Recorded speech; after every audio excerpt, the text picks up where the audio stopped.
الحمدللہ والصلاۃ والسلام علی رسول اللہ اما بعد۔ الفصل الرابع فی التقسیم، یہ جو ہے تقسیم کے بارے میں آپ کو میں نے دو روپے دیے اور کہا کہ یہ 2 روپے ان طلاب پر تقسیم کر دو، یعنی 2 طلاب ہیں تو آپ ایک ایک دے دو ان کو۔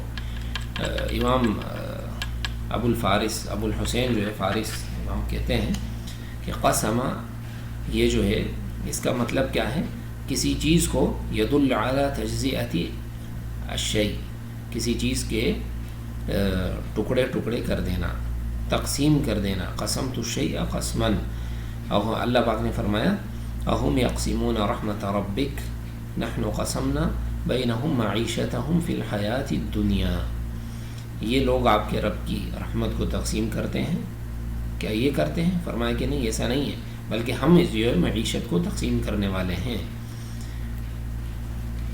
جیسا کہ اللہ پاک، یعنی مطلب یہ کہ اللہ پاک نے بعض کو امیر بنایا ہے، بعض کو غریب بنایا ہے۔ امام ابن کثیر نے ذکر کیا ہے البدایہ والنہایہ میں کہ آدم علیہ السلام نے دیکھا کہ ان کی اولاد میں سے بعض کیسے ہیں، بعض کیسے ہیں، تو انہوں نے فرمایا کہ یا رب اللہ سویت بینہم، تم نے ان میں برابری کیوں نہیں کی؟ اللہ پاک نے فرمایا کہ لأعرف یا لأشکر، کہ میرا شکر ادا کیا جائے، یا لأعرف، کہ مجھے لوگ پہچانیں۔ تو یہ سب کو برابر ایک جیسا کر دینا، ایک ہی حال میں کر دینا، یہ عدل نہیں ہے، بلکہ انسان جو ہے مختلف ہوتے ہیں، مال میں بھی اور خوبصورتی میں بھی۔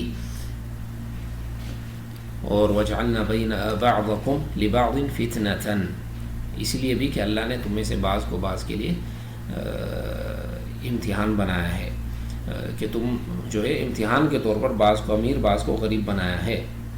لِيَتَّخِذَ بَعْضُكُمْ بَعْضًا سُخْرِيًّا، تم میں سے بعض کو وہ اپنا وہ بنائیں گے، خدمت والا بنائیں گے۔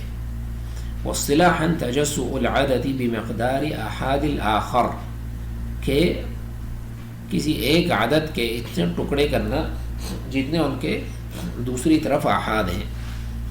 یعنی میں آپ سے یہ کہوں، آپ کو میں 6 روپے دے دوں اور کہوں کہ یہ جو ہے یہ 6 روپے آپ لے لو اور ان 6 طلاب پر آپ تقسیم کر دو، تو آپ ہر ایک کو 1 روپیہ دے دو گے، تو اس کو کہتے ہیں تقسیم، گویا کہ آپ نے تقسیم کر دیا۔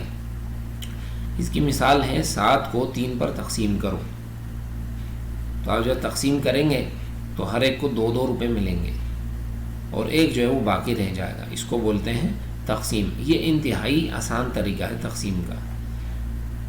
اور دوسرا طریقہ جو ہے وہ جو ہم پڑھتے ہیں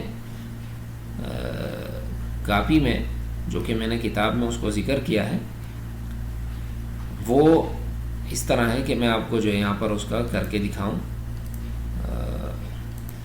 اچھا دیکھیں یہاں پر یہ پین سے میں آپ کو کر کے دکھا دیتا ہوں۔ یہ دیکھیں، یہ ڈیوائڈ کا طریقہ ہے۔ آپ سے کہا گیا کہ 7 کو 3 پر جو ہے آپ نے تقسیم کرنا ہے، تو آپ 3 کا پہاڑا پڑھیں گے یہاں تک کہ آپ 7 کے بالکل قریب پہنچ جائیں، تو آپ کہیں گے 3 ضربے 3 1 3 3 2 6، ہاں 6 آ گیا، 6 جو ہے 7 کے قریب ہے، تو یہاں پر آپ 6 لکھ دیں گے، ٹھیک ہے، یہ آپ نے 6 لکھ دیا۔ اب آپ کیا کریں گے، 3، ہاں نہیں یہاں پر نہیں، یہاں پر آپ لکھ دیں گے 2، کیونکہ 3 2 6 آئے، یہاں پر آپ 2 لکھ دیں گے اور اس کو مٹا دیں گے، یہ نہیں، یہ یہاں نہیں، 3 2 6 6 آپ نے ادھر لکھ دینا ہے۔ یہ آپ نے کیا کرنا ہے، یہاں پر 6 کو 7 میں سے منفی کر دینا ہے، تو باقی آئے گا 1۔ تو فرمایا کہ جب 7 کو آپ 3 پر تقسیم کریں گے تو ہر ایک انسان کو 2 ملے گا، یعنی 3 افراد، میں آپ کو 7 روپے دوں کہ 3 افراد پر تقسیم کر دو، تو آپ نے تقسیم کیے تو ہر ایک کو 2 روپے ملیں گے اور 1 روپیہ جو ہے وہ باقی رہ جائے گا۔ تو یہ اس کا طریقہ ہے تقسیم کا، یہ بڑا آسان طریقہ ہے۔ دوسری مثال آپ نے کرنی ہے ایک اور، تو چلو اس کو ہم مٹا کے ایک دوسری وہ کر لیتے ہیں۔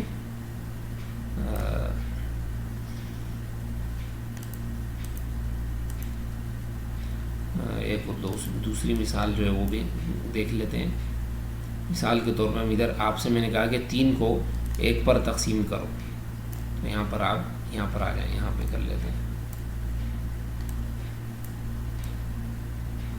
3 کو 1 پہ تقسیم کرو. آپ 1 کا پہاڑا پڑھیں گے یہاں تک کہ آپ 3 تک پہنچ جائیں. 1 ضرب 1 1 دونا 2 1 3 3 3 1 3 3. تو یہاں پر آپ نیچے بھی 3 لکھ دیں گے. اب 3 میں سے 3 کو منفی کریں گے تو یہاں پر آئے گا 0. تو آپ سے کہا گیا کہ جب 3 کو آپ 1 پر تقسیم کریں گے تو اس کے 3 ہی اس کو ملیں گے، پورے 3 اسی کو ہی ملیں گے. یہ طریقہ ہے اس کا. یہ تو رہا تقسیم کا طریقہ. اب ہم دیکھیں گے الفصل الخامس الکسر. کسری عدد آپ نے پہلے پڑھی تھی. اب یہاں پر آپ دیکھیں گے کسر کا طریقہ کیا ہے. وہ فی اللغۃ کسر، کسی چیز کو توڑنے، کسی چیز کے توڑنے کو کہتے ہیں. حشم الشیء، آپ صلی اللہ علیہ وسلم کے دادا کا نام بھی ہاشم تھا، محمد بن عبداللہ بن عبد المطلب بن ہاشم. اور ہاشم چونکہ وہ آپ کو پتہ ہے وہ سرید اور روٹیاں توڑ کر وہ کھلاتے تھے، اس لیے ان کو ہاشم کہتے تھے. تو ہاشم کسی چیز کے توڑنے کو کہتے ہیں. والکسرۃ القطعۃ من المکسور، والکسرۃ او الکسرۃ القطعۃ من المکسور. القطعۃ من المکسور کسی ٹوٹی ہوئی چیز کے ٹکڑے کو کہتے ہیں الکسرہ. واصطلاحا النسبۃ بین العددین، 2 عدد میں جو نسبت ہوتی ہے اس کو کسر کہتے ہیں. جیسا کہ یہ فرمایا کہ یہ 2 اور 1/2. اس کا مطلب یہ ہے کہ ایک انسان کا جو حصہ ہے وہ 2 پورے اس کے ہیں، اور دوسرا جو ہے 2 میں سے اس کا 1 حصہ ہے، آدھا. یہ اس کا طریقہ ہے کہ 2 اس کے پورے ہیں اور دوسرے 2 میں سے اس کا 1 حصہ ہے، آدھا حصہ. تو یہ درس جو ہے وہ یاد کر لیجئے گا، اور اس کی جو ہے یہاں پر تمرینات آپ بنا کے اپنی کر سکتے ہیں. طریقہ وہی ہے جو آپ کو میں نے پہلے بتایا کہ النسبت وہ ہمارے پاس کسری عدد ہیں. جو کسری عدد ہے وہی آپ نے ادھر لکھنی ہے کہ اس کو کہتے ہیں کسر. یہ آپ نے پہچان لینا ہے کہ بھائی یہ صورت جہاں پر بھی آئے گی اس کو کہتے ہیں کسری عدد. باقی اس کا طریقہ کیا ہے وہ آگے آئے گا. اس کو صحیح کیسے کریں گے، 2 کو 2 میں ضرب کریں گے، 4 اور 1 اوپر والا جمع کریں گے تو 5/2 اس کا جواب آئے گا. وہ انشاءاللہ آگے اس کو مزید بیان کریں گے آگے کے درس میں. واللہ اعلم وصلی اللہ علی نبینا وسلم.